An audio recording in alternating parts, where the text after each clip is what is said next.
Hey guys, what's up? It's me, Joshua Suliruka here, your host of the Impact Podcast Show.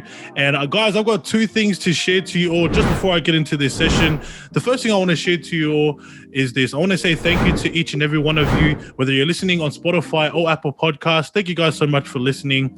But I do want to say thank you to those out there that are watching this video through our YouTube channel. And so if you're listening to this podcast episode through Apple Podcasts or Spotify, I would highly encourage you guys to check out the YouTube video and make sure that you guys subscribe, to our YouTube channel. But if you are watching this video through our YouTube channel, I want to say, make sure that you guys drop in the like button if you guys are getting any value from today. And guys, if you got any thoughts or anything that you got, any thoughts or anything that you want to kind of like touch base on, make sure you guys drop that down in the comments down below. But guys, make sure for those out there that are watching this through our YouTube channel, make sure that you guys are subscribing to our YouTube channel. All right, click on that bell button so that you guys can get the latest updates, to our video. And so that's the first thing I wanted to share. But the second thing I do love to share, and I love sharing this to, in each and every podcast show, and it's this, right? I would love to share our main mission behind the Impact Podcast Show, and it is this, right? Our mission is on focusing on the one. And so if you are being impacted by this podcast show, I would highly encourage you all to share this to someone else that can benefit from this, because remember, it only takes one person to change someone's life, and that can possibly be you, and that will be cool, right? And so we've got our introduction away, and we're going to get straight into this podcast episode, guys. I want to share just briefly on our next special guest on the Impact Podcast Show. Now, before I share to you who he is, I'd love to share to you why I wanted to get him on here. Now, just like any other normal human being, right? There's this platform called TikTok, right? And that is exactly the platform that I had seen this, very man on the other side of this call. This is where I've seen his content. And guys, all I gotta say is that this guy was dropping bombs, man. Like, this guy was dropping so much value. And not gonna lie, like I've liked so much of his stuff, and I've actually been applying it into my life. And so as a podcast host, I wanted to, I guess, go a lot more deeper and also, get this guy's story out. But most importantly, I want to kind of ask him, why he's sharing it, why he's sharing this content, and what's the heart and what's the mission behind what he's doing on TikTok. And so, guys, this is actually the first time we've met. We haven't met before. This is our first conversation. And so if anything, right, we're going to get to know each other more. But most importantly, I want you guys to get the value that I was getting, because if anything, what he's sharing needs to be spread out a lot more than just TikTok. I think other people need to know more about my man on the other side. And so, guys, I want you all to please welcome to the Impact Podcast Show my man on the other side, Carlos Mendoza. What's up, my bro? How you going, man? How you going? How's things going on your side? I'm wonderful. And yourself? Yeah, I'm good, man. I'm good, bro. And so if you guys don't know, Carlos is from the US and I'm obviously from Sydney. And so there is a time difference. Like at the moment, it's like, it's 11:20 right now. And over there, I'm pretty sure it's 7 p.m. on a Friday, roughly. Mm-hmm. Yep. Yep. Yeah, man. So like, this is how keen we are. This is how keen we are to get some value, from each other. But yeah, man, bro, once again, I want to say thank you so much for jumping on. Yeah, no worries. Yeah. Yeah. All right, cool, man. So I guess the first thing I want to do is, we do have, your followers or people that are following you, whether it's on TikTok or Instagram, or even just, some family members that may be tuning in. But I do know that we have our Impact community, the people that are part of the Impact podcast show that are listening consistently each and every week. And so is there any chance, man, that you can possibly just share just a bit about who you are for those out there? Yeah. So my name's Carlos Mendoza. I'm from New Jersey. I am a third-year medical student. I am interested in medicine. I'm pursuing a residency in neurology. I'm interested in brain, stuff like that. It's not really what I do on TikTok, but I have multiple interests. I love, I'm a guitarist. I play music. I love exercising. I went to Rutgers for college. I got a degree in biology. I instructed physics for quite a few years. Physics, I always said medicine is like my wife and physics is my mistress. But yeah, and I run a TikTok account called Carlos Explains. The main basis of this TikTok account is basically I teach sexual education, but I try to branch further than that, where I teach, health, And recently I've been doing things where I take, little snippets of videos that other people are producing and kind of just try to expand on it from more of like the biology side, but speaking on it in terms where like a layman can understand it and making it more digestible. Because I just love to teach and make things fun to learn about. So yeah, I teach sexual education on TikTok, but I primarily lean more towards men. This basically sprouted from my girlfriend, Kristen. She runs a TikTok account, Chris May, where she teaches about periods and, women's health. And, I kind of thought, it would be cool if there was like, a guy version of that where, men are learning about, ways to do things outside of the hub. Yeah. Yeah, nah, bro. And Yeah, guys, if anything, like you guys should check out his TikTok, man. Like I don't really do much promotion on here, but like for me, it's like if I'm being impacted by it, right? Obviously, the name the Impact Podcast Show, I'm always wanting to share, because like at the end of the day, it's like food. Like I want other people to eat, and so yeah, I'd highly encourage you guys, to check out his TikTok. He's got tons of content, and talking about sex education or sexual education, and that was the thing that drew me, bro. It's the one thing that drew me into your content, and we're gonna get into that, very later into the podcast show. But yeah, man, thank you so much for also, for jumping on once again. But I do want to say, bro, thank you so much for sharing and giving yourself a bit of an introduction to those out there that are listening. Yeah, no worries. Yeah. Yeah, man. And so, bro, I think, for the podcast show, I want to first focus on you, man. Like, when it comes to anyone that jumps on this podcast show, like, if anything, like, bro, you do got tons of value. You do have, a lot of, knowledge, especially with the, sexual education and wanting to get into, medicine and focus on neurology. But I feel like if anything, man, we got to focus like instead, like, before focusing on the what, before focusing on the why, we should first focus on the who. And that's something that I want to do, man. I want to focus on you for the next couple of minutes or, next 10 minutes or so, just for like the people to get to know more about Carlos, man. Because at the end of the day, where I feel like, funny enough, like I feel like there is so much more that Carlos has, and there's only so much that he shows, for a good reason, right? Because obviously, like your focus when you're on TikTok, it's just all about, adding value. And you did mention that you love teaching, right? You love teaching and you love, creating content in a way that is digestible for everyone to eat. And so, yeah, man, I want to go on a journey, man. I want to go on a journey to know you. And that's just me personally. That's how I am. I'm always wanting to know people as a person. And so, one thing I believe in, man, it's a saying, and it's something I say in every podcast show, which is before the glory, there is always a story. Right? Before the glory, there is always a story. And I believe, man, like, in the season that you're in, especially with TikTok, like you got so many followers following you, man. And I feel like that's a glory stage in itself. And so, yeah, man, I guess the first question I got for you, bro, as we go into a journey to know more about you, could you kind of share a bit about how it was for Carlos growing up? Yeah. So I grew up in West New York. Which is kind of like a city-like area. Then moved in with my mom, and then I lived in kind of like Closed Park, which is a little bit more suburban, not really. Went to a really bad high school, like garbage. Like, wow. When I went to college, like, let me put it this way. So we had AP classes, and I don't know if it's the same thing over there, but in the United States, you take AP classes and they give you credit for college. And, yep. I was always, I was what you call, like, I was trying to be as lazy as possible, but still doing well in school. So for me, like, science came easy. Like, I understood science, I understood math, English and writing. Like, I could do it. It just takes a lot of work. So like, I went through honors sciences just because, not because of like for the challenge or anything, just because I found that when I took honors courses, they gave less busy work than when I took non-honors courses. And my whole goal was less homework and like less whatever. So I went to a really bad high school. And the reason why I said it was bad was because there wasn't a lot of opportunities. Like, I didn't even know that you could take like extra standardized tests, or I didn't really have like in fact, my counselor went to prison a few years later for child molestation, which I was like, oh, wow, I thought he was a cool guy. Wow. Guess not. Yeah, Okay. like, and janitors were like doing heroin on the roof, and like me and my friends, we made like a song about it, and like for like a class called "Janitors Are Doing Heroin on the Roof."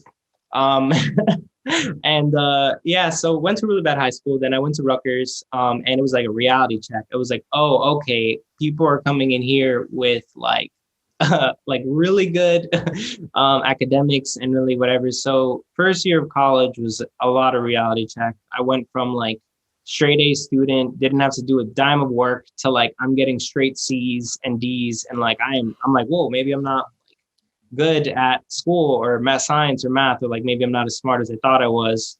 And then I got introduced to this program called Audacis, which is Office of Diversity and Academic Success in the Sciences. Where basically, if you're Hispanic or Black or whatever, they build like a little community for you, and it allows you to meet other people and study together. They really just make you sit down and study. And I was just like, oh, I'm not dumb. I just need to study. Like things Yeah. aren't just going to come easy, or I got to grind, and grinding sucks. But if you do it around other people, it sucks a little less. Mm. So first year of college, terrible year. I know it was a blast. I had so much fun. I partied all the time, but I did terrible academically. And I was like, what am I going to do in my life? Then I became an ENT that summer. The only reason why, not because I was trying to be productive, was because this girl I was friends with decided to like sign me up as well. So I went with her, loved it, loved writing as an EMT. I'm like, oh, maybe, I could do medicine. Second year of college, took harder science courses, and I was flourishing. I was like, oh, this isn't busy work. I love science, love this. And then I became a physics instructor, and I just love teaching. And then I was like, you know what? I'm going to go to med school. And I grinded my way there, and it was rough. It's like, it's so depressing to go into med school, because you're basically like competing around everyone around you. And Yeah. you have to sacrifice so much to just retaining so much. And then once you're there, it's like a whole new world. You go from like competing with everyone to get to the top, to now you're in this class of people and you're not competing anymore. You're working together. And I love that. So made my way there. It was a lot of pitfalls. Had friends along the way that just weren't good, and then had friends that helped me a lot. And and then got to med school, and I feel like that's a decent summary. Yeah. No, that's amazing, man, bro. Thank you so much for sharing that, because this brings so much clarity as to who you are. It brings so much clarity as to not just who you are, but what you do. And yeah, man, it's crazy to see. Like, I had no clue. I wouldn't even see, any fault in you, my bro. Especially with, what you're doing with your content and stuff. And that's the reason why I love getting people on here, because people don't understand that there is a story that you have. There is something behind, like they may look at your following and be like, but this guy's got so much followers. But people don't realize that we all have a story.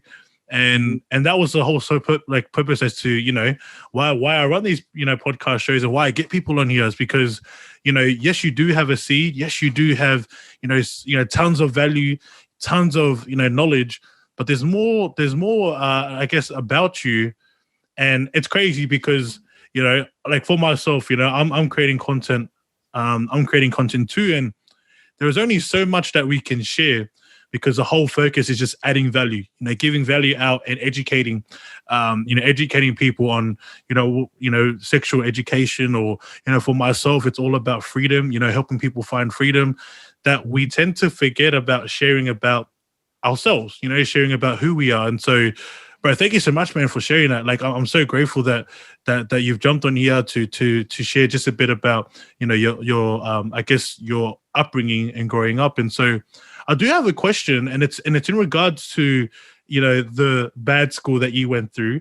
Like, how would you kind of describe, I guess, for those out there that are listening or watching this, watching this podcast, how would you kind of share to other people, like how bad it was? Because I feel like people look at it and be like, oh, it's not that bad, right? It's not that bad. But how would you kind of, I guess, share to the viewers and the listeners out there on how bad the school was that you went through, or that you went to? Yeah, we had some good teachers, some people that really tried. I was just super underfunded. Right. There's this really system in place where basically schools that aren't performing as well don't get as much funding. And it's really unfortunate. And basically, I always had a problem with the honor system where basically people that are doing exceptionally well get placed in honors classes and get more resources, whereas people that aren't succeeding as well kind of get left behind. And there's no real way to bridge this gap. It relies on the individual, but how can you rely on the individual when they're a minor, Yeah. and don't have a developed prefrontal cortex? Like whatever. If it wasn't like a little bit, if my parents didn't drill like a little bit of discipline in me from a very young age, like I, would have been terrible. But the reason why I say it was really bad, it was super underfunded. And like for example, I was on the robotics team. And when I say that with like very loose, like we had a math teacher that just wanted to get paid a little bit more, and like a physics teacher, and like we would show up to these competitions with schools that are sponsored by NASA and like whatever, and we're reusing these parts that fell off of the bus and like Oh, whatever. true. There's like there's that grit aspect of it and like humility and not having as many AP classes as other people.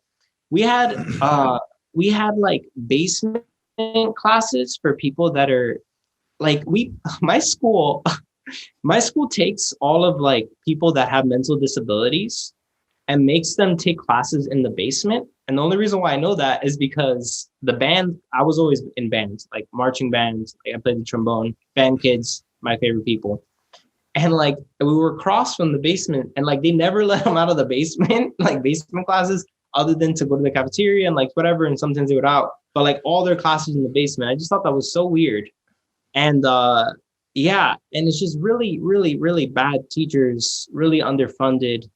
But then some really good ones that really like I had this one history teacher called Miss Cavalier that she was like probably the first person to really open my mind. And like she would make us sit in a circle and she would stand in the middle and she wouldn't teach from a textbook. She was a history teacher. She would always teach from firsthand documents. And she really encouraged like debating and encouraged like conversation. And that idea of having people sit in a circle to encourage conversation was, I thought, ingenious. And it was, you always have in like the concrete, these few flowers that bloom, and they really spark, but even from that really bad high school, a lot of people in my, classmates, whatever, ended up going to medical school, ended up doing well. And that's something that I found really interesting, that I find that even though it's more challenging, people that come from less resources can find themselves to be more capable because they've overcome something, whereas people that have not really had something to overcome for an extended period of time. Long, arduous way of answering your question. No, bro, this is amazing, man. Bro, I'm totally on the same page as you, and the reason why I was asking, man, is because like the reason why I asked you this question is because like I went to a high school because in Australia, like there's only primary school, high school. So I think it's like elementary, and then you've got your other school. It's crazy, yeah, because I still get confused like with like American style of the school system. But when I was going into high school, like I was at a bad school too. So that's the thing. It's like I can relate with you, like being at a bad school. And man, I totally agree with you, man. Like there's always, yes, there is some teachers there that are bad, but there are also like really good teachers, and those are the ones that I believe make the real big impact. You mentioned about your history teacher, she being like one of the most impactful teachers that you've had, at that school. And so I want to talk about this teacher, all right? Because there is so much, because like you saying yourself, like you just mentioned previously that you love teaching, and there's always a reason, right? There's always a reason as to why. And so is there like a relationship in terms of like teaching that you learned from your history teacher that is like something that you instill in yourself? Yeah, definitely. I mean, so my love for teaching, there's a selfish aspect to it, and there's a non-selfish aspect to it. So the selfish aspect to it would be that when I'm teaching something, I'm able to understand it on a deeper level than I would be from studying it. And understanding things fundamentally is super important to me, because then that's the only way I'm able to retain it. And if you're not retaining it, then you're just wasting your time. So that aspect has always been keen on me. But there's something special about getting someone who thinks, I'll give you, so I taught physics for like 3 years of college, 4 years, as a supplemental instructor. And I would like give these lectures, and people would sign up to be in my class because like I was like the teacher. Like, so they would take physics in college, and they would sign up to be because like the teacher in college like wouldn't teach. So they would sign up to be my class, and I would like sit down and teach them. And, one thing that I found is that, you know that there's this saying that women are like worse at math than men. And I really think that that's not true, but it's drilled in to like culture. And I wouldn't say that they're not as good as men in math, but what I found from doing that is that they're not as confident. Like I've seen like guys that will go in whatever and like whatever. And I would just try, there was these girls, and I could tell what type of they were from like teaching them for the first day. And it was like, saying that like, I can't do it, or like, show me exactly how to do it, and then I will follow those steps to be able to do it. And it was just breaking through that I can't do it barrier, that like, no, you can do it. You're a genius. You're smart. You wouldn't be taking physics in college if you weren't smart. It takes, to get to this point. So like that was just taking someone that thought they couldn't do something to next year being a teacher was like gave me the most value out of teaching, like making people feel capable and realizing that they can accomplish anything if they're just given the right resources. And if they're not given the right resources, they've gotten to a point to be able to surpass it. Bro, honestly, like I love this, bro. I'm already loving this podcast, man. Because, bro, you are totally on point, man. And it's something that I do because I do, like, I'm a freedom coach, so I help people find freedom. And one of the things that I always tell my clients, or just people out there that are wanting a bit of freedom, is you're not dumb. It's like we've grown in a society, or we've grown in, like, let's say a school or an environment, or we've just been hanging around the wrong types of people. And so we start feeling like we're dumb, when realistically, you're not dumb. You just haven't been taught. Like, no one's actually helped you and taught you, how to do A, B, and C, or no one's actually taught you on how to be capable.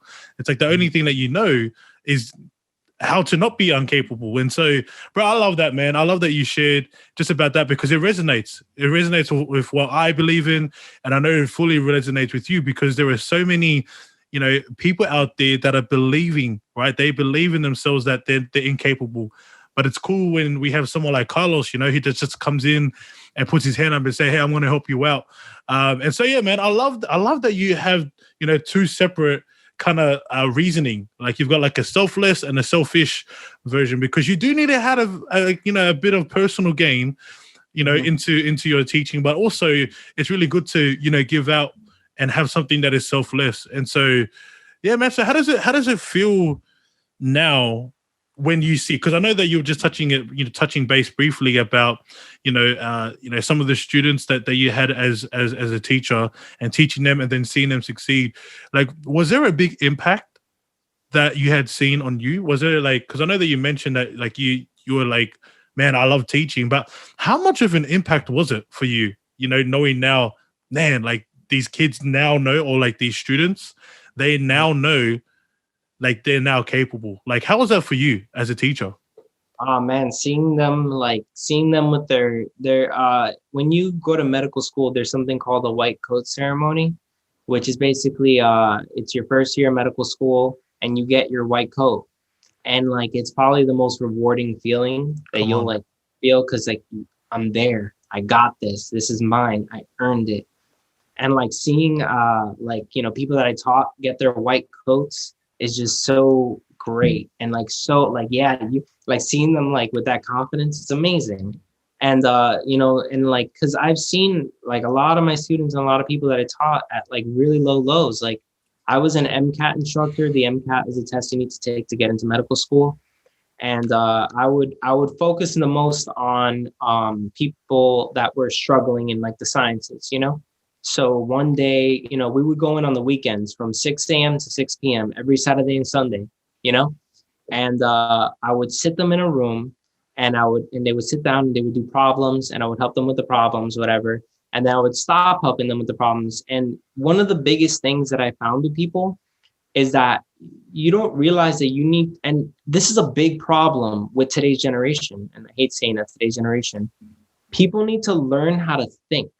If you look up the answer to something and memorize or how to find the answer, you need to sit down and look at something until you can figure it out. People have a very low tolerance to not figuring something out. Like, I would sit down and look at a problem and sit there for half an hour to an hour just staring at it because if I was able to figure it out, that accomplishes so much more than, you know, just being able to get to the next question, you know? And I would sit there and they would ask for help. And I'd be like, no, sit there and figure it out. And I'll come back an hour later and they'll still be there, still be on the problem. And I'll get on the board and I would say, if becoming a doctor was easy, anybody would do it. And I would leave the room. And then, you know, and then I'll come back and then, you know, it's sitting down and figuring out how to figure things out. That's why you learn physics. That's why you learn chemistry. You ask me how often I use chemistry and physics today. Zero. Like, never. Ask me how much I'm using calculus. Never, ever. Maybe a little bit of chemistry for like medicine, but it's learning how to learn. That's the point of everything, you know, learning how to learn. And yeah, that was the most rewarding aspect, seeing people being able to go through those turmoils that I saw myself going through. It sucked. It still sucks. Medical school is hard, but but you get better at doing harder things, and that's very. Yeah, 100%, man. And like, you know what? Like, I love that. I love when you mentioned how to learn, right? Because that's the one thing that I know that school doesn't teach. You know, there's no specific subjects. Well, obviously, like on my side of, you know, being in Australia, there's no subject that teaches you how to teach or teach you how to learn. And you know, it's actually a phrase that I got from I was reading the book Limitless by Jim Quick. I was just, you know, I was reading his I was reading his book, and he shared about meta learning, and meta learning being you know, learning how to learn. That's pretty much what so there's actually a saying to it, and I was like, yeah, that's right, because that's the one thing that we don't get taught. We actually don't get taught how to learn. And so I love the fact that you mentioned that, man, because this is something that people need to hear. People need to hear that you do some of the reasons why you are incapable, or why you believe that you're incapable, is just that you just don't know how to learn, or you just haven't been taught how to learn. And so, man, it's great to see that you're doing, you know, great things in your space, in your field, especially with the students, man. And I already know, man, it must be such a great feeling, you know, especially seeing them put them white coats on that very day. And I want to talk about you, man. Like, are you coming? Like, have you already received your white coat, or is that still in the making? I'm a third year medical student. Yep. So on your first day of your first year, you receive your we're called in the hospital, we're called short coats, which is kind of like making fun of us a little bit, because the actual doctors wear long coats, you know, and they're like, come here, short coat, whatever. And like, we're basically useless because it's like the totem pole. It's like everyone else. So attending physician, residents, everyone else, medical students, just because we're training, we don't know what we're doing, you know? And we really learn, you learn a lot in medical school, but like you become like a doctor in residency, I feel, you know, that's when you become like, you know, everything. So, yeah, so I'm in my third year right now. So the way medical school works is your first 2 years are didactic. So you're just sitting down and taking class after class. You learn every organ system. You're just studying and taking tests. The last 2 years, you're doing practicality. So you're in the hospital. So I'm in my third year right now. So you spend a month on every specialty. So you do medicine, you do neurology, pediatrics, family medicine, and other ones, and you spend the month training in each one. Right now, I'm on my obstetrics and gynecology rotation, so I'm doing a lot of like helping and with C-sections and deliveries and stuff like that. Yeah. So that's where I'm at in medical school. Mm-hmm. Yeah, cool, man. Yeah, because like I just wanted to get a bit of an understanding because like obviously I don't really know much about medicine, but the one thing I do know about is people, so I can do the people stuff, but like I just wanted to get a bit of understanding about how medical school is or in doing in medicine. Speaking of an understanding of people, it's medicine. And the whole purpose of the class, it serves two purposes. One purpose is to teach you how to do like physical exams in your first years. But the second purpose is to teach you how to be a good human being and how to not be biased, not be racist, not be sexist, how to really be considerate. And, a lot of these things you would think are kind of obvious, like, I'm not racist or sexist. Like, why do I need to learn this?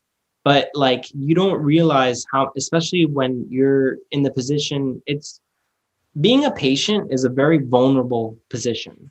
You're very vulnerable, whether you're going to your primary doctor, you're going to whatever, you're vulnerable. There's something wrong with your body. And that's the most important thing in the world to you, your body, and you're going to this person for help. And I absolutely love that about my school, that there's an aspect of our training that's teaching you how to be sensitive and understanding. Because one of the things that I found difficult is that, because, you go from 4 years of learning hard sciences and then 2 years of learning, straight medicine.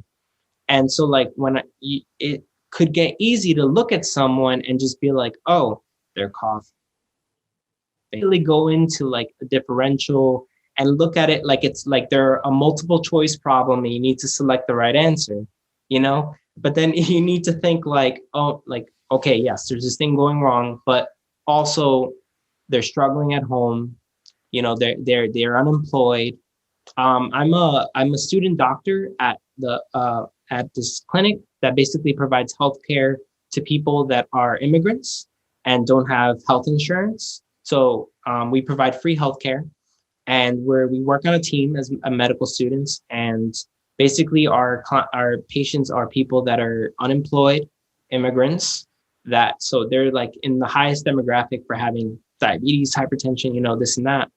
And those being able to provide healthcare to those people and being taught how to be sensitive to those aspects of their lives is so important, because it could get so easy to be judgmental, like, why don't you just stop smoking? Why don't you just stop eating? Like, that's just not the right way to go about things at all. Yeah, no, 100%, man. And that's why it's like, yeah, it's so important to be to be understanding of people, and most definitely having empathy. Empathy is probably the key aspects in whatever field you're in, like whether you're whether you're doing medicine or if you're in a coaching space. And even if you're not working around people, it's good to have a bit of empathy, to understand other people. And I love to see in the means of like, understand them by being in their shoes. Like, how would you feel if you were in their shoes? Or just get a bit of an understanding of how you would feel if you were doing the exact same thing that they're doing. And they're like, sometimes you get a bit, I guess, we start to be, a bit judgmental, and we're like, oh, maybe if you didn't, maybe if you didn't drink so much, or maybe if you didn't do a certain particular thing like smoking or eating so much food. But one thing I've learned through working with people is that there's always some sort of a pain. There's some sort of a pain that they're going through, whether it's physically, whether it's mentally. And that's where we come in, as people, to help them and guide them. And so, yeah, man, bro, I love that we, have jumped on a bit of a journey of like, your schooling, and like, I guess from my understanding, I can tell from this podcast that we've learned a bit more just about what Carlos does in terms of, his teaching and where the passion had derived from. But man, I've got a question, man. I want to kind of, I want to channel, this podcast into your story, man, because I do believe that you have a story out there that can, really encourage people, man. And so, yeah, man, I just want to go on a bit of a tangent and just focus on your story. And so I guess the question I want to ask you, man, is, of the life that you've living now, whether it's, going through school or I know that you're mentioning about your partner too.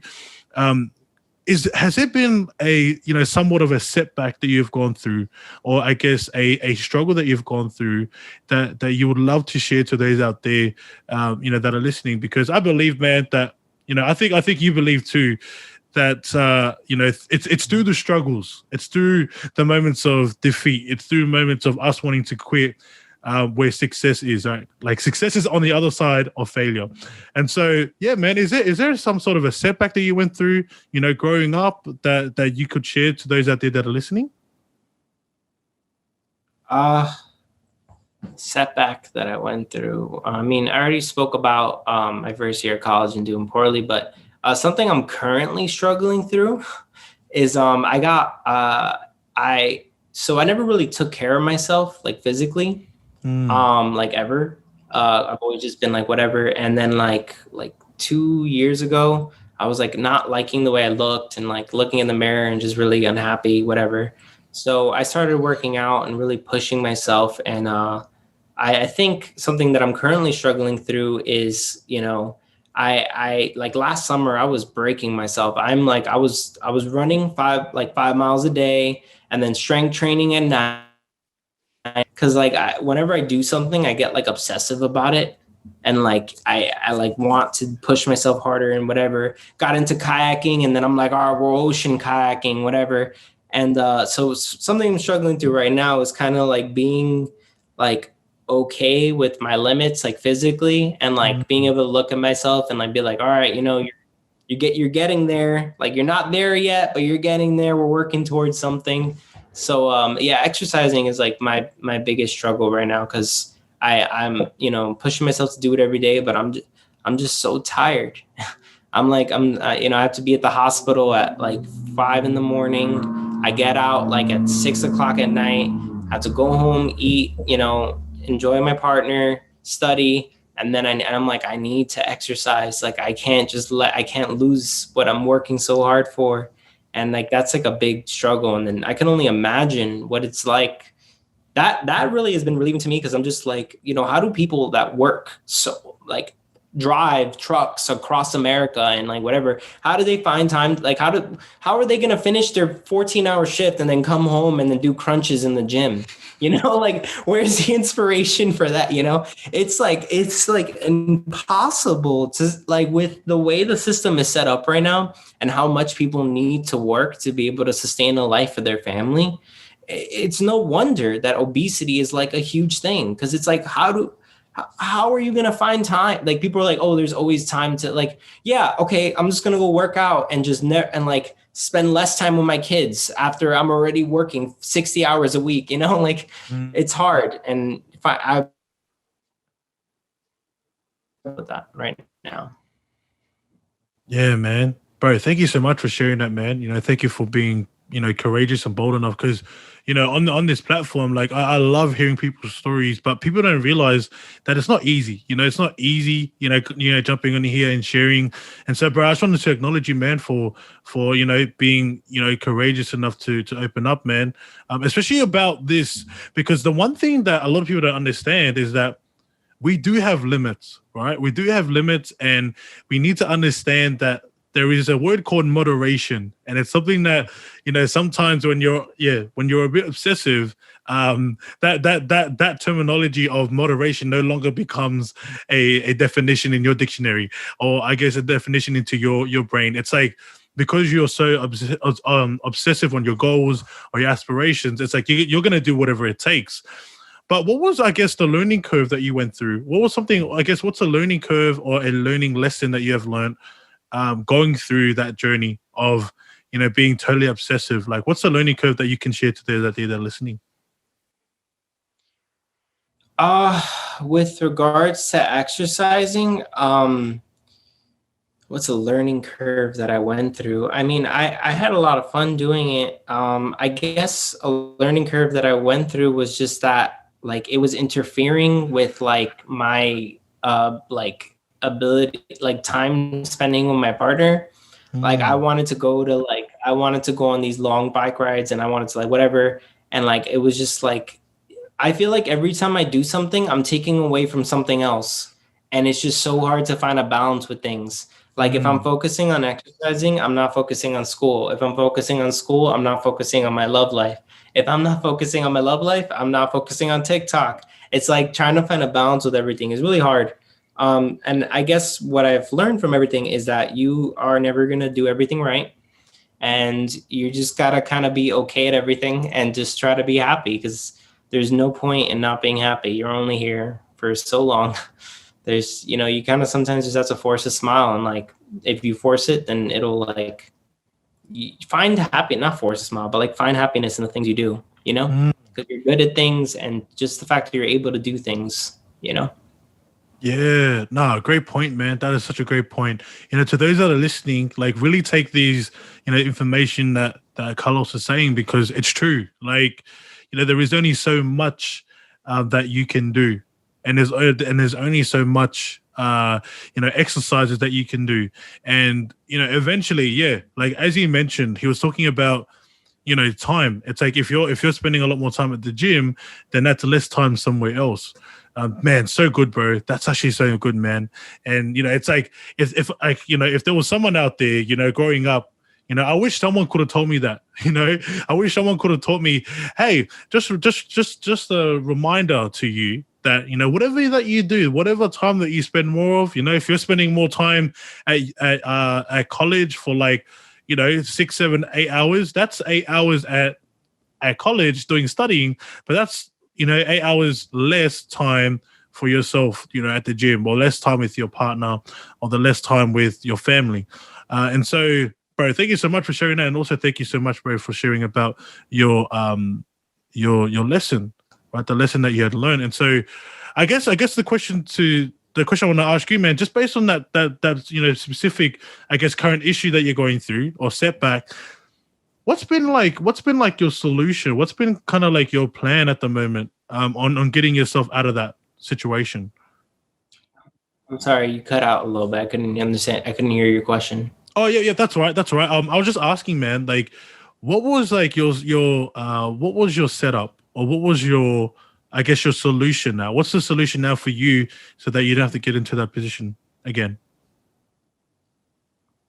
Yeah. My solution is scheduling, and it sounds like really simple, or maybe not, but like I kind of I never been a person that kind of like, I kind of like roll with the flow. Like I would call my friends randomly and be like, all right, we're doing this, let's go, but like scheduling, being like, okay, today I have this many hours doing this. I'm going to work out for an hour. I'm going to do this for an hour. I'm going to have 3 hours to spend with my whatever. And it sounds super kind of like psychotic, being like, I'm going to schedule time to spend with my loved one, or I'm going to schedule time to whatever.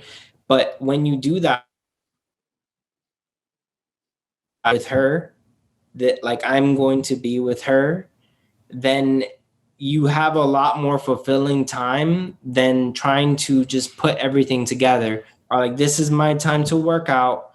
This is the only thing I'm going to do right now. I'm not checking my email. I'm not responding to texts. I'm doing this. And then when I'm done with this, I'm doing that. And like devoting yourself to whatever you're doing for a specific period of time allows you to do more in one day.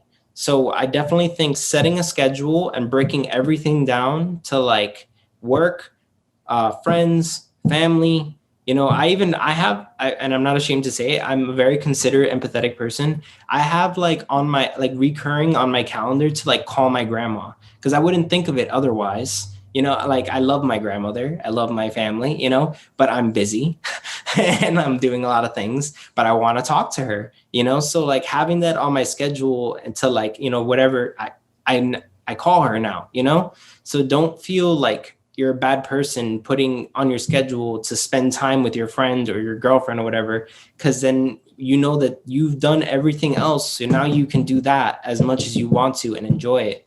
So that was my biggest like revelation, and why I think I'm getting a little bit better at things, just because having that schedule and having like devoting myself to that has been more fulfilling with the things I do than trying to do everything and just jumbling.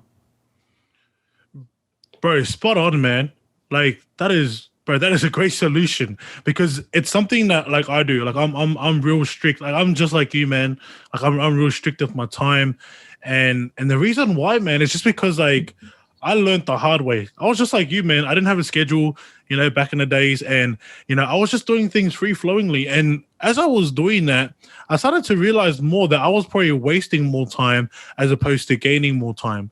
Now, what I mean by gaining, as in like, gaining more knowledge or gaining more, I guess, opportunities to, impact people or spend time with my partner too. And people don't realize, like, yes, it may sound like cheesy or it may sound like you're being robotic because you're following like a set system. But if you think about it, this is the reason why successful people are successful. It's like the reason why successful people are successful is because they literally, they may not have a calendar, but they have a PA, right? And the PA is a human version of a schedule, or it's a human version of a calendar. Now, obviously for us, like we're not up to that stage where we can have a PA, right? But our PA is our calendar, right? Our PA is our calendar. We utilize our calendar as our PA. The calendar literally tells us what to do. And so, bro, it's amazing, man. And hey, don't be ashamed, bro. Don't be ashamed that, you're writing down, I'm going to call my grandma. Because, bro, I do the exact same thing, bro. Like, I literally pinpoint everything, from, 6 o'clock to 6:30, I'm on the phone with my mum, or from 6:30 to 7, I'm just gonna hang out with my little brother. Like, people may look at that and be like, that is so weird, or that looks so stupid. But if you think about it, if the system works, then do it. If the system is working, then shouldn't we all be using it? But hey, I guess it's just everyone's belief system. And so, yeah, man, bro, thank you so much for sharing that, because it's a confirmation, not only for myself, but also to anyone else out there that may be in that situation. They're probably looking for a solution themselves. And so, yeah, guys, make sure that you guys are taking these notes down, right? If you guys are writing notes, make sure you guys are taking notes, because, man, I'm getting information. I'm learning a lot in this podcast. I think I read some on 5-minute intervals, which I think is ridiculous. He books every 5 minutes of his day, which I think is crazy. But like, I'm not surprised because he's Elon Musk. But like, it makes more sense. Like, one of the things that I really like realize is that spending a lot more, like if you're with your sibling and you're spending 30 minutes and you're just paying attention to them for 30 minutes, which sounds like a short amount of time, but when is the last time you spent like literally 30 minutes just talking to someone, or like not looking at your phone, not like doing anything else? Like, we're always multitasking. We're doing a lot of things at the same time and not 100% doing one thing at one time.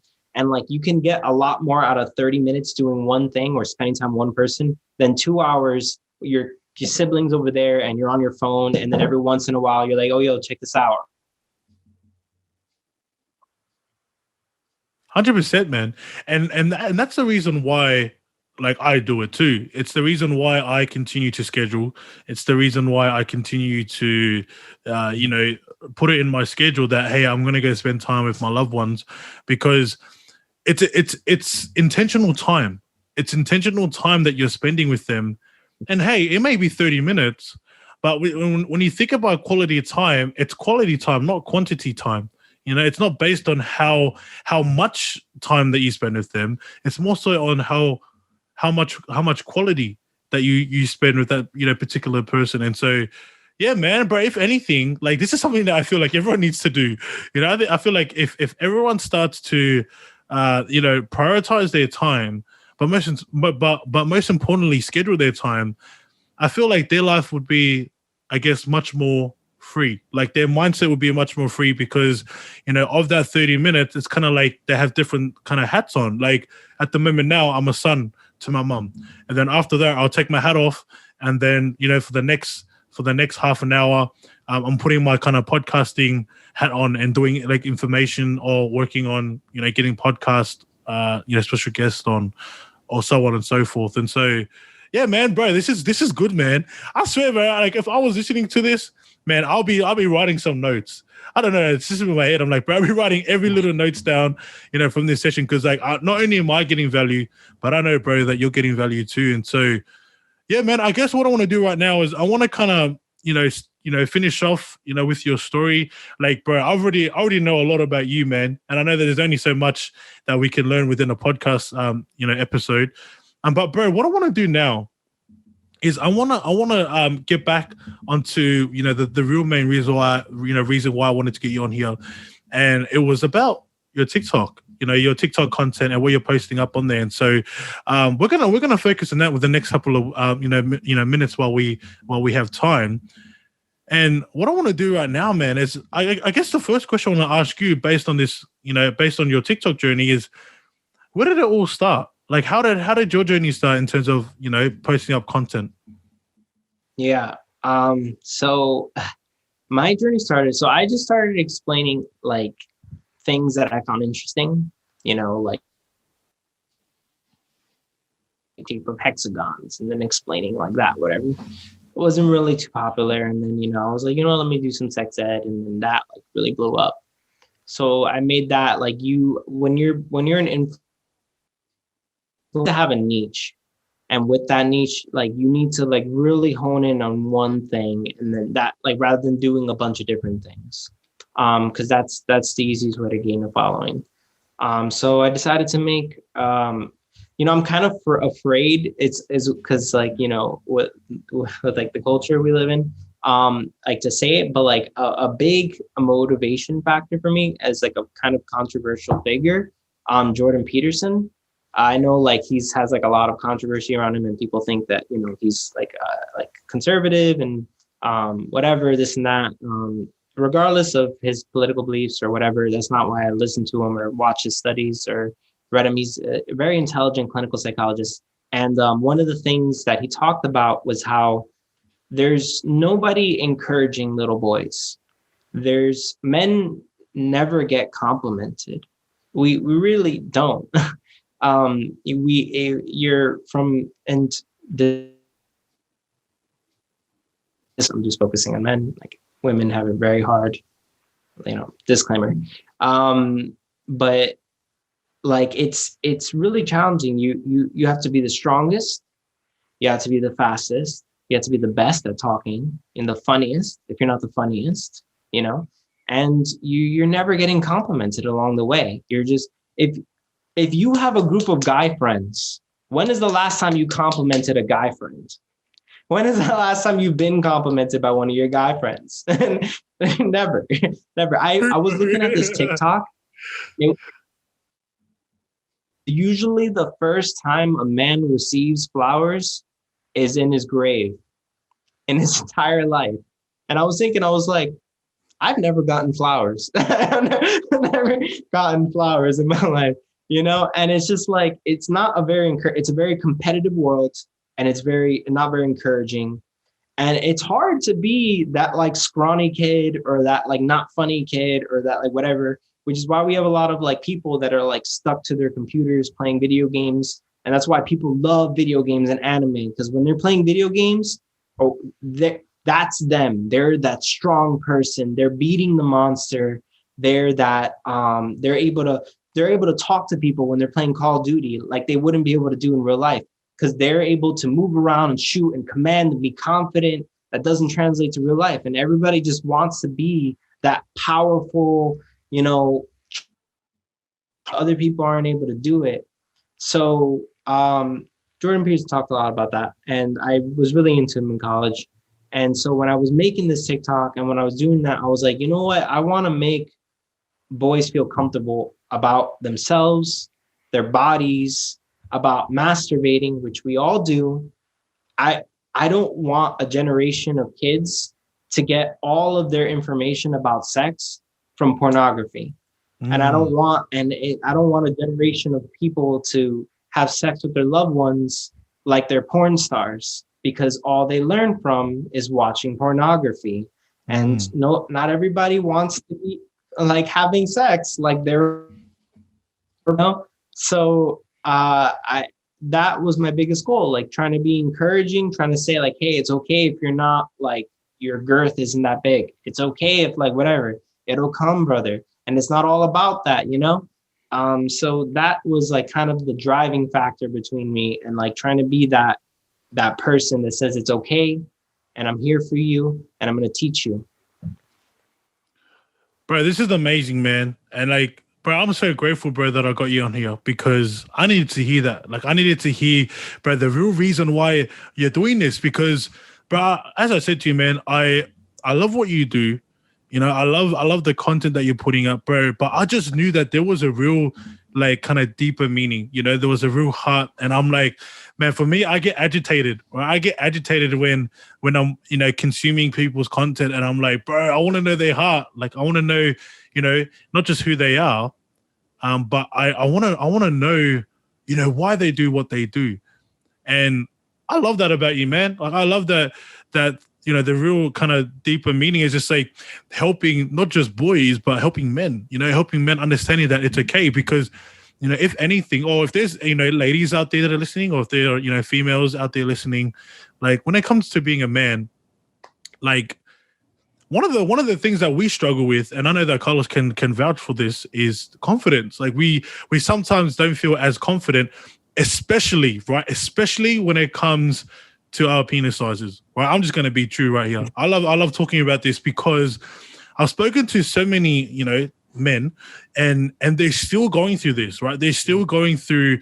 You know, they're not like they don't feel confident because of their what they call little weenies. I'm like, bro, it's okay, man. Because if anything, like if you're going to be in a relationship with someone, and the only thing that you're thinking of is the girth size of your, you know, your little weenie, as they would say, or the boys would say, or the men, then I would probably, like, for that, we already know right now that there is an issue, and that issue is a confident issue. And it's like, you know, I was listening to a book, like it was an audio book called Your Brain on Porn, and it was amazing. There was so many, you know, studies, there was so many case studies, there was so many information on men that struggled with, you know, it wasn't just masturbation. It was also like, you know, pornography, and how much of an effect it made, not only in their relationship, but most importantly within their marriage, and also, you know, having kids. And so that's the thing I love about what you're doing, man, because you are actually like, and this is me just speaking, you know, speaking life into what you're doing. You won't know this, man, until you start receiving you know, messages from people saying, "Hey, man, I was tuning into your TikTok video, and I'm actually free. Like I'm free from my addiction, or I'm free from the belief system that I was believing." Because, you know, I was watching these videos growing up, and you know, pornographic videos, and I just realized that I'm uneducated, and now I am because of your stuff. I can see that happening, bro. You know, I can see, you know, young people. I can see, you know, men coming up to you being like, "Hey, bro, like I want to know more about, you know, I want to know more about this sexual education because it's literally killing me." And so, bro, my question to you, man. Yep. Mm-hmm. No, I was just saying, I get a lot of questions on a regular basis. My biggest like limiting factors that, like, as a medical student, I usually I have a huge disclaimer that I'm not giving medical advice. Mm-hmm. I'm just literally just, you know, I'm reading research and I'm telling you like research that I'm looking up, and I make sure I put a lot of effort into giving good information out there. So when people ask me very like specific questions like, "Hey, is this okay?" or like whatever, I literally can't respond because I can't give you medical advice, you know? So I try to do things from a point where I'm just distributing information. So yeah, that's my biggest thing with it. But I get a lot of messages of people saying like, you know, it was really helpful, especially with the pornography thing. Like that book you mentioned, I've read so much research on porn because I produce so much videos about porn on your brain, of life. But yeah, that's a big topic that I covered. Yeah. Yeah, and like, man, that's the one thing that triggered me. You know, it's the one thing that actually triggered me to your content, because I was like, you know, I'm like, in my head, I was saying to myself, this needs to be spoken out more. You know, this needs to be talked more. This mm-hmm. needs to be brought out because, you know, I grew up and I struggled, right? I struggled badly with my confidence and self-confidence, specifically. And, one of the things that didn't help was watching pornography, watching those type of videos. It's like you think, and it's funny because, just yesterday I shared this to, a few of the boys, and I said, everything that feels good isn't necessarily good. Mm-mm. Right? We think that it's good because it feels good, but realistically, we know that it's not good. And one of the things is, pornography. Like we feel like it's good when we're watching it and we're tuning on, but we know straight after we finish, watching it, or like the confidence level that we felt in the moment isn't so confident straight after. It's like we go back to our normal ways. But I would love to ask you, man, because I know that you've been doing some studies on this, and I do understand, bro, that you're just a medical student that is, just really intrigued about, sexual education. What's if there was someone on here that is listening to this right now, and they're going through, I guess struggles on pornography, based on the research or based on the content that you've been providing, what is some, I guess, encouragement that you could give to those out there that will really get them thinking about, wanting to, I guess, make a change on their, I guess, watching pornography or like in that area? Okay. My biggest thing is that as a human being, you need to be hungry. You need, if we weren't hungry, we wouldn't eat. If we didn't need air, we wouldn't breathe. So what I'm trying to get at is that it's the fact that the way your body works is that, the reason why you eat is because you feel a sense of starvation. Like, what is that? Like, what is being hungry? Being hungry is hormones. So we need substance because you need energy. Why does sugar taste good? Sugar tastes good evolutionarily because it gives us energy. Why does poison taste bad? Because evolutionarily it does bad for us, So what I'm trying to get at is that it's reward and gain. So what I'm trying to get at is that when you watch porn, you're devaluing the reward of what you're gaining, and that's sexual satisfaction. You're making it very easy to obtain. Let's pretend that you couldn't physically masturbate and you couldn't watch porn. Like, let's pretend that this is just impossible for you to do, right? You're being watched 24/7. What would happen to you? You would become incredibly horny, and you would, what would you want to do? You would want to go out and find a partner. You would want to go out and do something about it. Why do you want to go out and do something about it? Because you can't handle your situation right now. And I'm speaking about this in a very primal sense. And I don't want to make it come across as crass, or that men are just, there's these things that go out to have sex with women or anything like that. I don't mean that at all.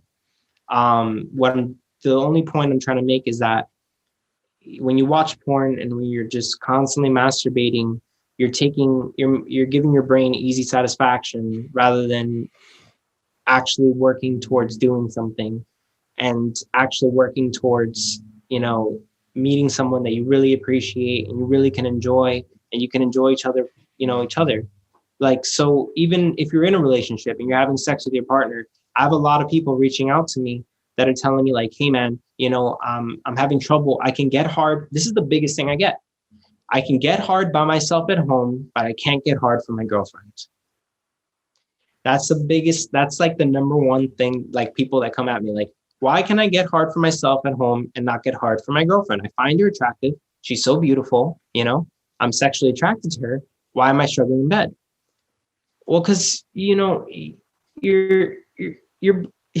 brain is lazy. Why is it so easy to watch TV for hours? And why is it so hard to sit down and pay attention to a math lecture for hours? Because one is a lot more energetically consuming than the other. One is a lot. It takes very little energy to sit down and watch TV. it's your body wants to be efficient. It wants to do the most energy efficient thing. So it's easy to watch porn and like get attracted, and you're training yourself to be attracted to that. You're literally training yourself to like get turned on by your screen, by the girls on the screen. And then when you're in a real life situation, you know, you're desensitized because you fried yourself, you know, we're at this point, what can we do? Right? We're at this point, what can we do to work on it? Tolerance break, man. Like take a tolerance break. Try to like, now I'm not saying cut cold turkey, but try to be like, hey, today I'm only going to do it twice.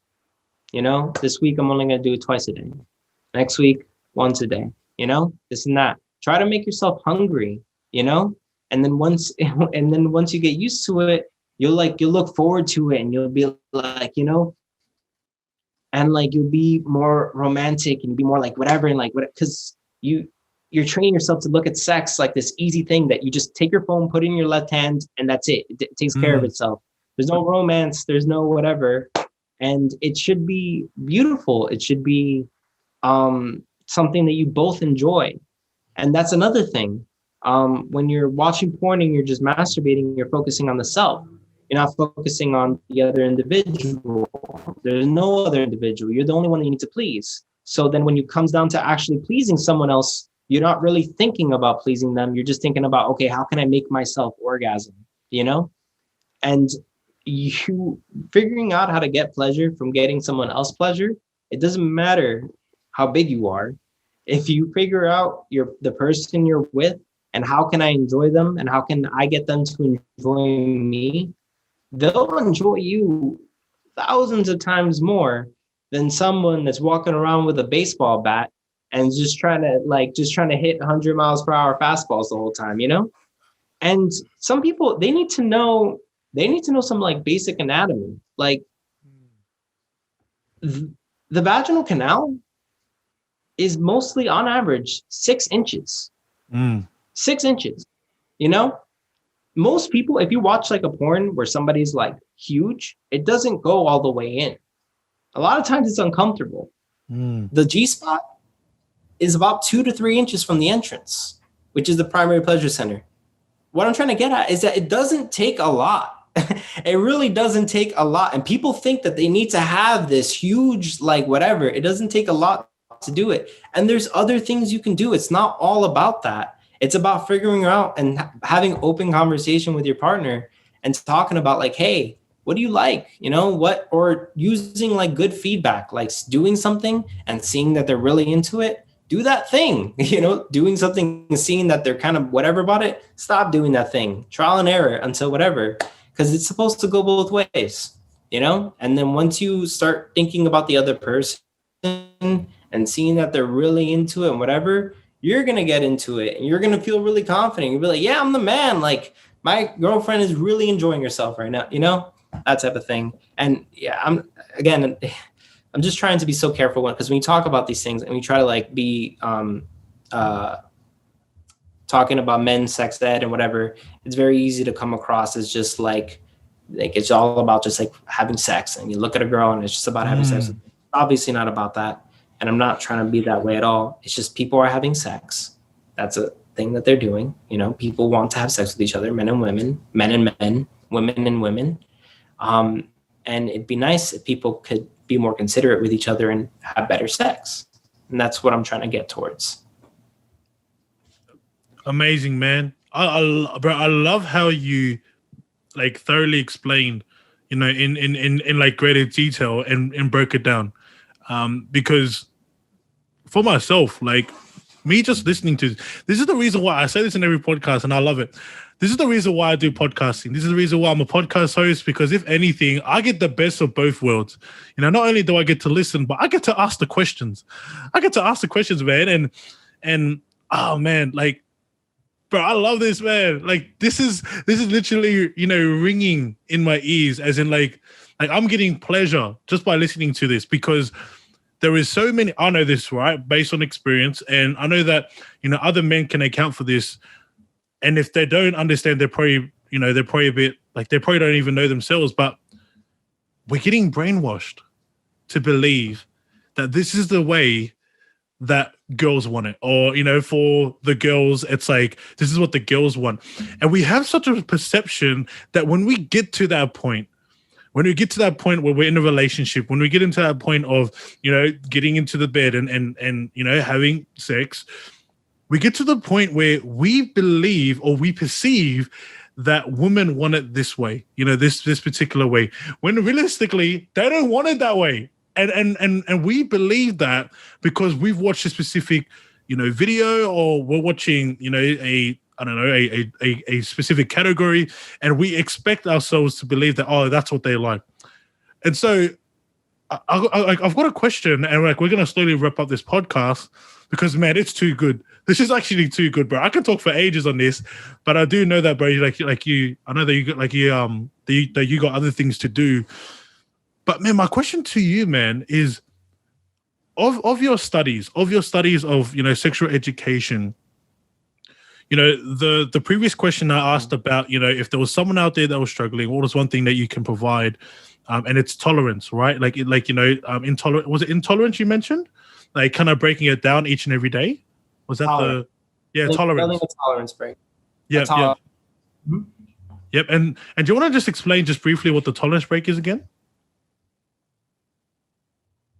Yeah. So a lot of the studies that I've read talking about what you porn on your brain is that basically kind of like you're shrinking, areas where basically like pleasure centers, kind of like people that get addicted to a certain drug. They need to take more of the drug to be able to get the same pleasure.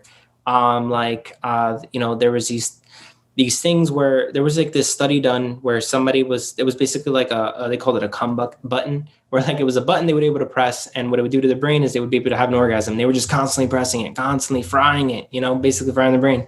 So a tolerance break would be the best method, I feel, my personal opinion, of achieving what you want to achieve. And what is it that we all want to achieve? We want to achieve being able to have amazing sex with our partners, And so let's try to get towards that.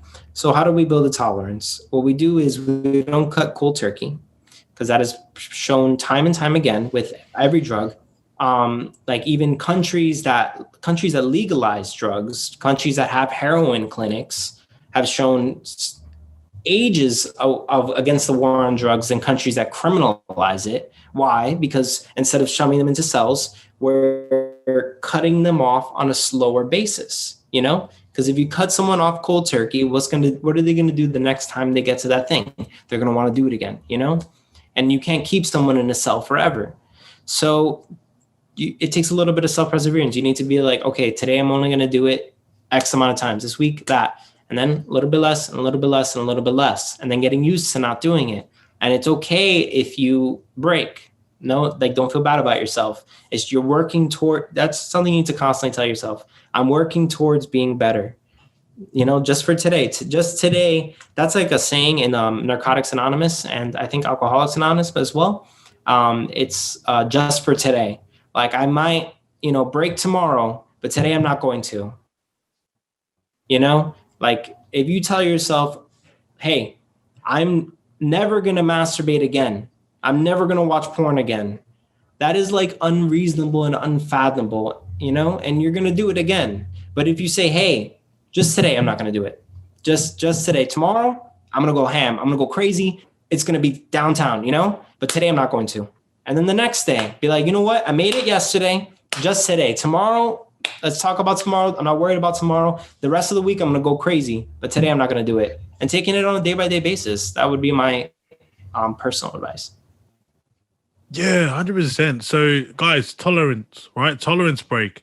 There's your solution. All right, there's many solutions out there, but it's actually a solution that I vouch for, and I totally agree. I totally agree with, because it's something that I utilize with on my coaching side. I do teach. Some people like just take it one step at a time, right? Each and every day we're going to slowly. There's some people that come up to me and they're like, oh, how can I stop eating food? So much food, or I'm wanting to work on my diet. How can I become healthy? And it's like, man, just focus on the one. That's our mission. That's the mission behind the Impact Podcast Show. Is always about focusing on the one, but it's also just about, what's one thing that you can do. What is one step better that you can become each and every day. But also it's like, what's one thing that we can do to minimize ourselves from getting to that point of feeling lost or feeling, incapable or feeling, not as confident. And so, man, this is such a good podcast, man. This is such a good podcast. I'm actually going to listen to it. I rarely say that. But this is like a big need, within not just men, but I think, people in general. I think more people need to hear about this. Mm-hmm. Yeah. Or just being able to understand your partner. Yeah. Yeah, 100%. And so, man, I guess my last question that I want to ask before we wrap up this podcast episode is, knowing that you've gone through all this, man, like you've gone through, learning more about, sexual education, and, you were talking a bit about kind of like your why, wanting to help men, to be confident, and I guess getting a bit of more understanding of the truth that they're, that what they're watching or what they think is true isn't necessarily true. But the real question now, I'll go for you, man, and I think it's a really good question to ask is, man, what's your goal? Like, what's the actual end goal that you want, when it comes to your TikTok videos in terms of, sexual education? Yeah. I mean, my ultimate goal is to get a decent job as a neurologist and live a happy life with my girlfriend and have a wonderful family. My goal on TikTok, I don't have I don't really care. I don't care about like growing. I mean, the only reason why I care about growing is because I'm able to reach more people. If I'm producing good content and I'm producing things that are engaging. Just to reach more people, just to be able to I'm actually coming out with a podcast soon called Your Health, Your Story, where basically I'm going to interview people that every episode's going to have a topic of a specific disease. So I'm going to, let's say today I'm talking about depression, like major depressive disorder. The first minute or so will be me explaining it to people. And then I'll have different people that I'll interview. It'll be multiple interviews where I'm not diagnosing. I'm not it's not like a doctor's office visit. I'm basically asking you how has depression impacted your life? And I'm hearing their story behind. The whole point of the podcast would be the story behind a disease. It's or diabetes, the story behind the disease, not just the lab results, not just that. How has it impacted your family? How's it whatever? And baby, it's going to be basically that. You're going to be able to go through it and pick an episode I have, I'm bipolar. I want to listen to what people that are bipolar have to say about how it's, something that they could relate to. So that's a big project that I'm working towards. I just have to do a lot of the legality stuff of having people sign not confidentiality is what is it called? An agreement where basically I'm not giving advice, and there's some stuff got to do with that. That's amazing, man. And I'm excited, bro. I'm really excited for you, man, especially for your podcast, because, yeah, as I was saying in this podcast the whole way through, this needs to be shared more. And it's not just sexual education; it's education in general.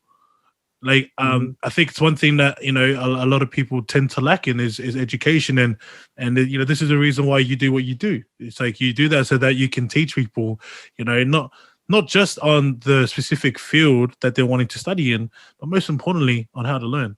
And that's the thing I love about you, man. I know this is actually our first time, and bro, I don't know, I feel like we have such a such a connection, and it's something that we can relate to, which is struggle, and yeah, man, bro, I'm just filled, man. I'm filled. I haven't even eaten anything today, and I don't even want to eat anymore. But yeah, man, thank you so much, bro. I really appreciate you, man, Carlos, for jumping on. But this is my last question, and it's a question I did, I already kind of referred to you on thinking of, we've gone through so much, throughout this podcast show. We've added we've added value to this podcast, and I know that there are people out there listening, and they're probably keen to get one more thing. And I guess the last question I want to ask you is, what's an encouragement that you can provide to anyone out there that is probably listening to this podcast show? Yeah. So I like the quote from Mark Twain. I never let my schooling interfere with my education. I really like that. No matter what you're doing in school, you know, try to do as well as you can, but don't let it interfere with your education. And I think the most important education out there is figuring out how to be the best you that you can be.